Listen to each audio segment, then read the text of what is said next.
কথা হ'ল এটাই যে প্ৰকৃততে চৰকাৰখনে একোখন পঞ্চায়ত দি থৈছে আৰু সেই পঞ্চায়তত সদস্য আছে।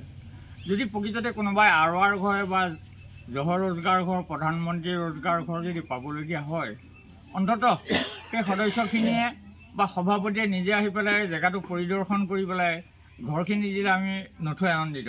এতিয়া এটা দুখ লগা বিষয় যে মোৰ নিচেই ঘৰৰ কাষতে এই নগেন বৰুৱা আৰু হিৰমাই বৰুৱা বুলি পেলাই দুজন ব্যক্তি আছে, যি দুজন ব্যক্তি ঘৰটো ভাগি শেষ হৈ চুৰমাৰ হৈ গ'ল আৰু তেখেতসকলে আশ্ৰয় লৈছে ভঁৰালৰ কাষত এখন দুচটা মাত্ৰ টিং দি পেলাই তাতে ভাত বনাই খাইছে, তাতে ৰাতি আছে, তাতে কিবা কৰিছে।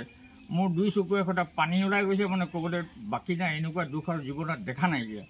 কিন্তু তেখেতৰ কিবা এটা ডকুমেণ্টছখিনি ভুল হ'ব পাৰে, হ'লেও তেওঁলোকে নিজস্ব চাই পেলাই যে ঘৰ এটা যদি দিয়ে তেতিয়াহ'লে সেই এটা পৰিয়াল নিতান্তই জীয়াই থাকিব বুলি পেলাই মোৰ ধাৰণা।